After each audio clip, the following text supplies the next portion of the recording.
আসসালামু আলাইকুম, কেমন আছেন? আশা করি ভালো আছেন। আজকে হচ্ছে খামারের বকনা বাচ্চা এবং ষাঁড় বাচ্চা কোনটা হলে লাভ হয় বেশি ওইটা একটু বলবো।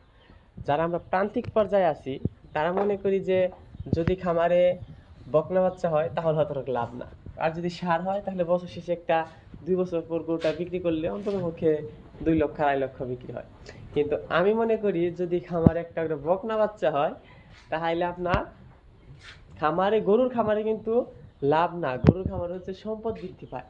যেমন আমাদের এই যে 2টা বকনা, এই 2টা আমার বকনা, আবার এই যে পাশে এই যে একটা বকনা, এই যে একটা বকনা, এই যে এটা আর এই যে এইটা একটা ষাঁড়ের সিমেন্টের বাচ্চা, ব্র্যাকেট 332-এর বাচ্চা। তো যদি ষাঁড় হয়, ষাঁড়গুলোতে কিন্তু যারা এখন হচ্ছে এদের তফাৎ আছে, যারা ঘাস দিতে পারে না সঠিক মতো, যাদের এলাকা একটু মানে নিচু এলাকা, তাদের জন্য ষাঁড় গরু। কারণ ষাঁড় গরু আপনি খড় ঘাস উভয় দুইটা দিতে পারেন, এবং ষাঁড় গরু শুধু কাঁচা ঘাস না খাইয়ে শুধু খড় খাইয়েও কিন্তু ষাঁড় গরু পালা সম্ভব। আর আপনি শুধু খড় খাইয়ে কিন্তু গাভী পালা সম্ভব না। কারণ এই কারণে সম্ভব না, গাভী গরু প্রত্যেক দিন অন্ততপক্ষে আপনাকে দুধ দেবে, ও ক্যালসিয়াম, দুধের সাথে ক্যালসিয়ামটাও দিতেছে। তো ওর ওই ঘাটতিটা পূরণ করার জন্য ওকে কাঁচা ঘাস দিতে হবে। গরু কিন্তু কাঁচা ঘাসে, ওদের প্রধান খাদ্য হচ্ছে ঘাস। আমরা মনে করি দানাদার খাদ্য দিতে পারে ওদের বডি ঠিক রাখার জন্য, শরীর টেম্পারেচার রাখার জন্য দানাদার খাদ্য দিতে পারি, কিন্তু বিজ্ঞানসম্মত আমাদের দেশে যত বড় গাভী হোক 10 কেজির বেশি দানাদার খাদ্য দেওয়া নিষেধ।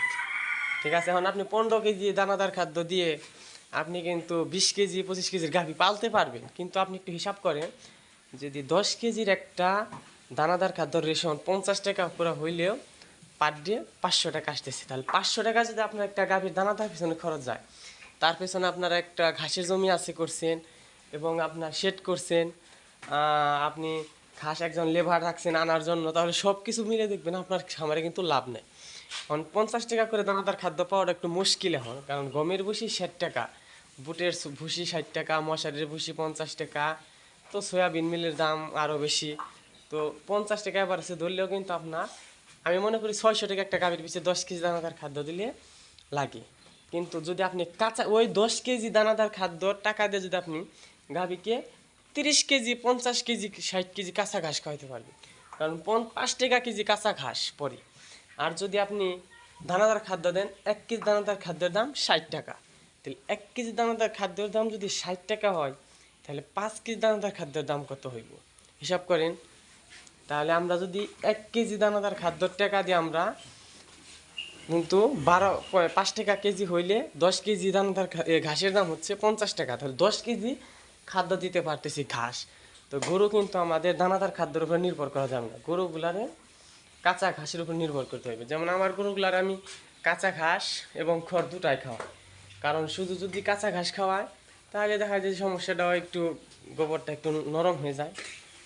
তো ভয় আমি অল্প অল্প কিছু খড়ও খাওয়াই এবং কাঁচা ঘাস দিই এবং দানাদার খাদ্য দিই।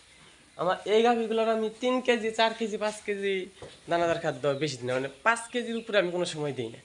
কারণ অনেকেই বলবে এখন ভাই গাভী মেরা কাবু, এই কথা বলবে বলো, কারণ ফ্রিজিয়ান গাভীগুলা কিন্তু কখনো শরীর স্বাস্থ্য ভালো থাকে না, কারণ এরা দেখা যাচ্ছে যে প্রত্যেক বছর একটা করে বাচ্চা দেয় এবং 8 মাস দুধ দেয়। তো এই কারণে এদের এই রানগুলার মধ্যে ওই রকম গুস্ত থাকে না, এবং যেটুকু হাড় দেখতে পাচ্ছেন এই যে, এর চাইতে বেশি স্বাস্থ্য হয় না। অনেকেই বলতে পারে গরু কাবু এই সেই, আমি মনে করি আমার গরু এতে আলহামদুলিল্লাহ, কারণ বেশি স্বাস্থ্য হইলে গরুগুলা দেখছি আমি ওগুলো স্টক করার সম্ভাবনা থাকে। আমার এর আগে একটা গাভী অতিরিক্ত স্বাস্থ্য ছিল, ওইটার দুধের রেকর্ড ছিল 22 লিটার, আর আমার এগুলার রেকর্ড হচ্ছে এটার 18 লিটার। ঠিক আছে, বেশি আহামরি স্বাস্থ্য রাখা ভালো না। আর যে গাভীগুলা একটু মানে স্বাস্থ্য বেশি, কুমারটা মোটামুটি ভালো, ওগুলো হচ্ছে শাহিয়ালের পার্সেন্ট। ফ্রিজিয়ান গরুর কখনোই আপনার রানে গুস্ত ধরবে না, মানে এই যে রানটা এই রানে কখনো এইরকমভাবে গুস্ত ধরবে না, হালকা এরকম থাকবে, যেগুলো বোঝা যাবে স্পষ্ট। এবং এই যে দেখছেন, এই যে এগুলো কিন্তু একবার স্পষ্ট বোঝা যাইতেছে। ফ্রিজিয়ান গরুগুলার কখনো আমার শরীর স্বাস্থ্য ভালো হয় না। তো সবাই ভালো থাকবেন, আমাদের জন্য দোয়া করবেন। আল্লাহ হাফেজ।